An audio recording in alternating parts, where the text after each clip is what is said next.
Making sure I was recording there. My name's Jeremy. I started fishing about 6 years ago, and when I first started fishing there was no decent video on how to actually Texas rig a plastic worm. So I'm going to go ahead and demonstrate how to do so after I've learned. Got my rod here. I'm going to remove this rattle trap. Alright, there are two ways to actually Texas rig a worm, weighted and unweighted. I'm going to show you first how to do it weighted, and then I will also show you how to do it unweighted. Actually, I'm only going to do it once and just show you how to put the weight on if you choose to do it weighted. I have right here a slip sinker. It's actually hollow in the center, of course. You thread it with the narrow end onto the line first, get it through there, and then you would go ahead and tie your hook on. The reason I like to use these is if the bottom of the lake or the pond or wherever you're fishing in is not mucky, I would use one of these. It gets the worm to the bottom faster, drags it along the bottom. In situations like today when I was out fishing, it was really scummy on the bottom, and all I kept pulling up was snags and this and that. Not that the hook was snagging on anything, but as soon as this guy plows into something and the hook tightens it up, it drags a bunch of muck along with it. So basically, everything I'm about to show you is how you would rig it with the weight, but I'm going to take the weight off for now. Get yourself some 2/0 or 3/0 high quality hooks. I always use Gamakatsu hooks. They're a bit more pricey, but it's a better hook. I usually get the widegap hooks. Pull one of these out. These things are incredibly sharp right from the package, so be very careful while handling them. It's a straight hook, straight through, not offset in any way.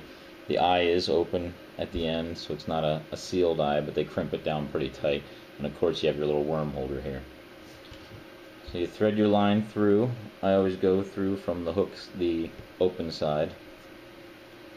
And you tie a regular old clinch knot, or you can do an improved clinch, or there are various different types of knots you can tie.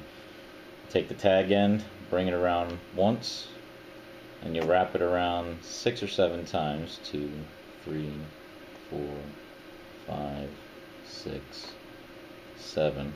And you take that tag end and you bring it back through the loop that you made originally going through the eye of the hook. And you pull it down tight.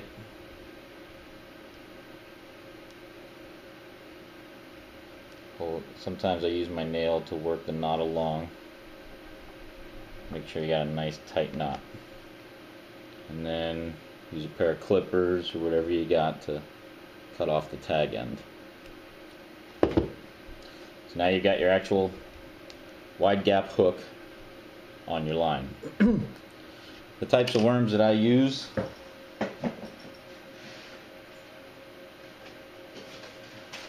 I always use yum baits. They're salted, impregnated with salt. They have great worms. These particular ones that I have in my hand, of course, is the one that I just showed you in the package there. It actually has a groove on one side of it. You can barely see it. I'm sorry for the poor lighting. But as you can see, there's a small groove right in there, which is nice because the actual tip of the hook sits inside there. So what I'm going to do is take the hook, hold the hook upright, open side to either side. That little gap I was telling you want facing away from the belly of the hook. You run the worm down onto the hook, straight down until you get to the crook there. Once you get to there, bend the worm over until you get the tip of the hook to come out, just like that. So you've only got about 3/8 to a 1/2 inch of the worm onto the hook there. And you slide it all the way up, turn it around 180 degrees, and press it the rest of the way up to cover up your knot that you tied. So now it looks a little funny right now. The hook is hanging out wildly, but next step, while you're holding the hook like this, you can see, of course, here's the point of the hook. You're hanging it down. What I'm trying to figure out is where the bottom edge of the hook lines up on the worm. And from right there, I usually put my finger there, and then you bring the hook down and run it into the worm in that spot. Straight through out the other side. And now you have your worm on the hook. And then I take the hook and I back it off a little bit and stick just enough of the tip inside the worm, because now it's weedless. You can drag this across anything you want, and you're never ever gonna get this hook stuck on anything. You go ahead and drop it, throw it in the water, give it a couple twitches, let it drop to the bottom, give it a couple twitches as you slowly reel it in. What's going to happen is a fish is going to come up behind it. He's going to grab onto he's going to bite down. Usually they go for the top end of the worm. He's going to bite into the hook, or bite into the worm, and as you see, that's going to expose the hook.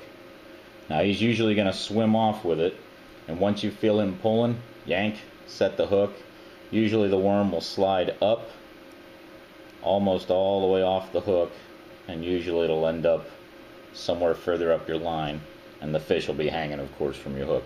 Bring him in and you're good to go. So that is actually how you Texas rig a worm on a wide gap hook. After you've caught the fish, sometimes you're lucky enough the worm is still in good enough shape, you can slide it back down the line, work the hook back through the fish, or I'm sorry, back through the worm, push it up in the other end, get it to go back up and sit just as it was when you first rigged it. And then you can set your little hook back in the spot again. Again, nice clean edge. Not going to get hooked on anything, but as soon as a fish bites, the hook pops out. Hope you enjoyed the video. Tight lines.